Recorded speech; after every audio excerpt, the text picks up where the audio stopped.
Okay, today we're going to read the story of the Statue of Liberty. And as we're reading, we're going to be thinking about that essential question of the week.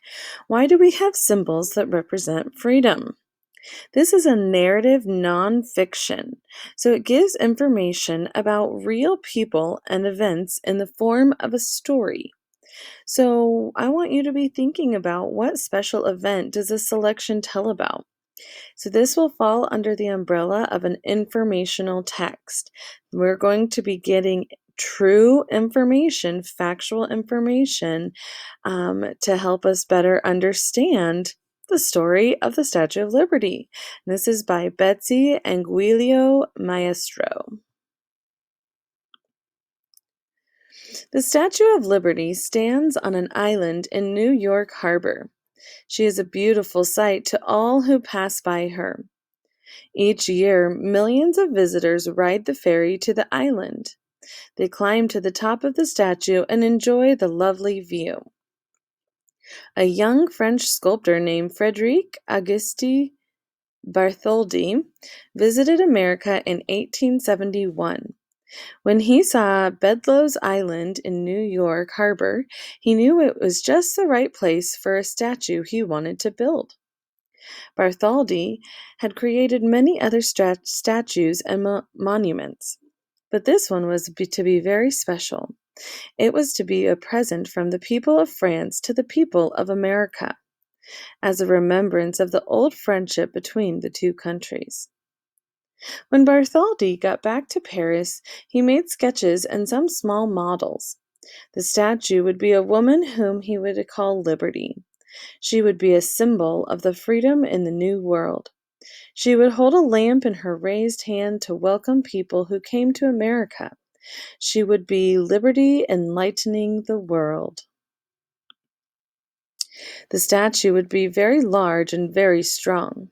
Bartholdi wanted people to be able to climb up inside the statue and look out over the harbor from the Crown and Torch. Many well-known artists, engineers, and craftsmen gave him ideas about how to build the statue. First, a huge skeleton was constructed from a strong steel. Many people worked together in a large workshop. Some worked on Liberty's head and crown. Others worked on her right hand, which would hold the torch. In her left hand, she would hold a tablet with the date July 4th, 1776 written on this. This is when the Declaration of Independence was signed. The arm holding the torch was sent to Philadelphia for America's 100th birthday celebration in 1876. Afterward, it stood in Madison Square in New York City for a number of years. Liberty's head was shown at the World's Fair in Paris during this time. Visitors were able to climb inside and look around. In this way, money was raised to pay for the statue. Then, skin of gleaming copper was put onto the skeleton and held in place with iron straps. As the huge statue grew, all of Paris watched with great fascination. Finally, in 1884, Liberty was completed. There was a big celebration in Paris. Many famous people came to see her.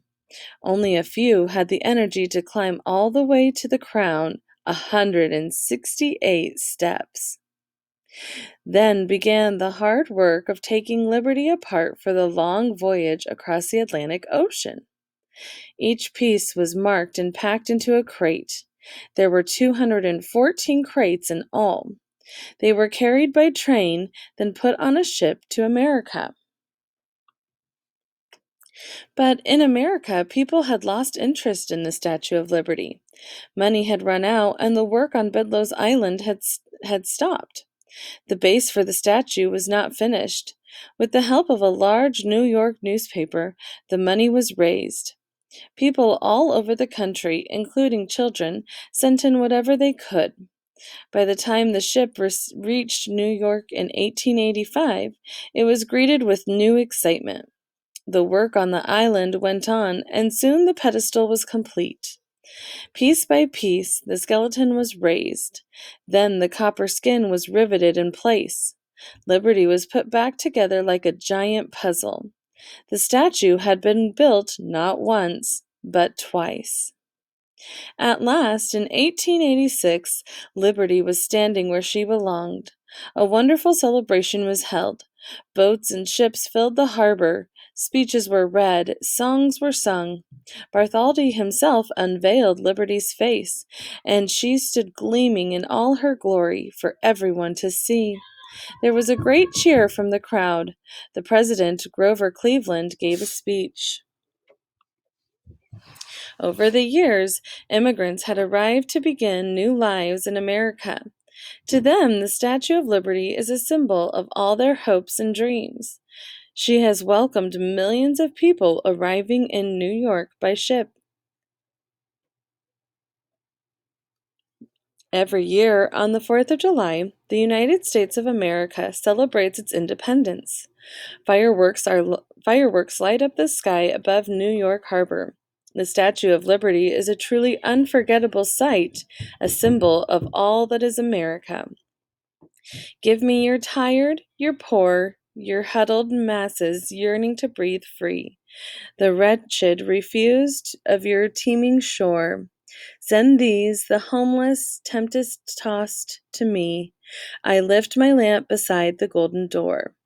And that's from The New Colossus by Emma Lazarus in 1883, placed on a tablet on the pedestal of the Statue of Liberty. So that is the story of the Statue of Liberty and how it came to America.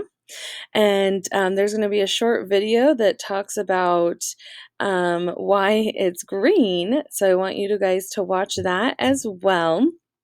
And then I also want you to think about that essential question of why do we have symbols that represent freedom?